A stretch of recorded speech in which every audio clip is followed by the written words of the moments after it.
Hi friends, അപ്പോൾ ഇന്ന് നമുക്ക് നെയ്യപ്പം ഉണ്ടാക്കാം. അപ്പോൾ അതിനായിട്ട് ഒരു കപ്പ് പച്ചരി കഴുകി വെള്ളത്തിലിട്ട് വെച്ചതാണ്. 2-3 മണിക്കൂറായി ഇപ്പോൾ ഇതിട്ട് വെച്ചിട്ട്.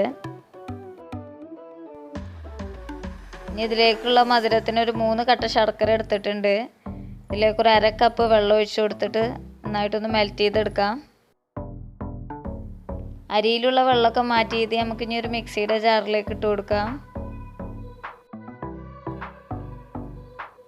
ഇനി ഇതിലേക്കൊരു 3 ഏലക്കായ കഴുകിയിട്ട് കൊടുക്കാം. പിന്നെ ഒരു 1/2 ടീസ്പൂൺ ചെറിയ ജീരകവും കുറച്ച് ഉപ്പ്, 2 ടേബിൾ സ്പൂൺ മൈദ ഇതും കൂടി ചേർത്ത് കൊടുക്കാം.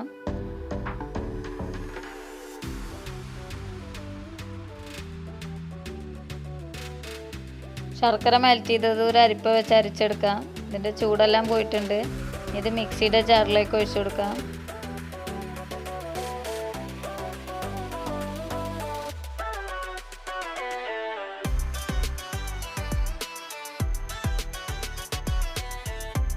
ഇതൊന്ന് അരച്ചെടുക്കാം. അപ്പോൾ ഇത് അരച്ചെടുത്തിട്ടുണ്ട്. നൈസായിട്ട് അരച്ചെടുക്കേണ്ടത്, അതുപോലെ ചെറിയൊരു തരി വേണം. ഇതൊരു ബൗളിലേക്ക് ഒഴിച്ചു കൊടുത്തിട്ടുണ്ട്. ഇതിലേക്ക് 1 ടീസ്പൂൺ നെയ്യും 1 ടീസ്പൂൺ കറുത്ത എള്ളും ചേർത്ത് കൊടുത്തിട്ടുണ്ട്. പിന്നെ കുറച്ച് അപ്പസോഡയും ചേർത്ത് കൊടുത്ത് നന്നായിട്ടൊന്ന് മിക്സ് ചെയ്തെടുക്കുകയാണ്.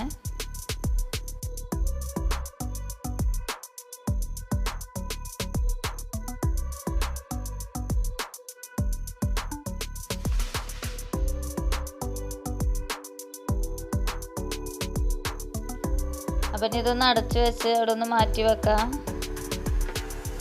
എനിക്ക് സമയം ഉണ്ടാകുകൊണ്ട് ഞാനിതൊരു 8 മണിക്കൂർ റെസ്റ്റ് ചെയ്യാൻ വെച്ചിട്ടുണ്ടായിരുന്നു. അപ്പോൾ ഇനി ഇതെടുത്ത് ചുട്ടെടുക്കാം.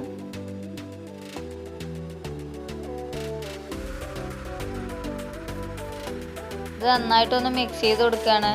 ഞാനിതിലേക്ക് ഇനി വെള്ളമൊന്നും ചേർക്കുന്നില്ല.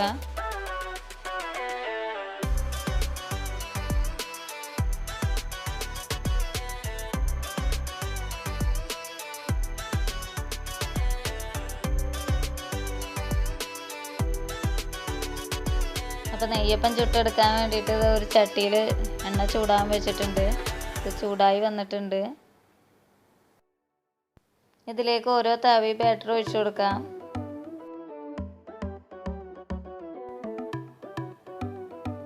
അപ്പോൾ ഇത് പൊന്തി വന്നിട്ടുണ്ട്.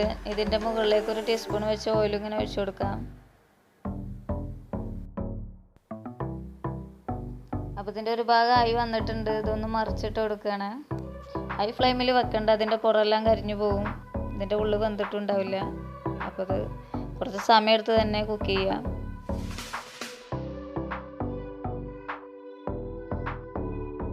അപ്പോൾ ഈ നെയ്യപ്പം ഇവിടെ റെഡി ആയിട്ടുണ്ട്. ഇത് എണ്ണയിൽ നിന്ന് മാറ്റുകയാണ്.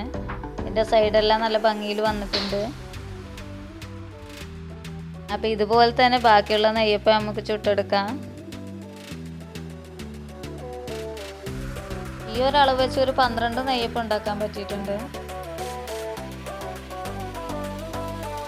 നെയ്യപ്പത്തിൻ്റെ വലുപ്പത്തിനനുസരിച്ച് അതിൽ മാറ്റം വരും.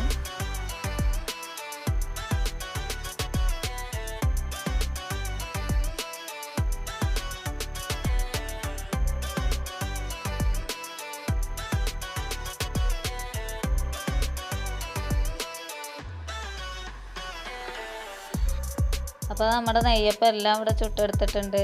ഇതിൻ്റെ സൈഡെല്ലാം നല്ല ഭംഗിയിൽ തന്നെ കിട്ടിയിട്ടുണ്ട്. അപ്പോൾ ഓക്കെ. അപ്പോൾ വീഡിയോ ഇഷ്ടമായിട്ടുണ്ടെങ്കിൽ സബ്സ്ക്രൈബ് ചെയ്യുക. തൊട്ടടുത്തുള്ള ബെല്ലൈക്കൺ കൂടി ഒന്ന് പ്രസ് ചെയ്യണേ.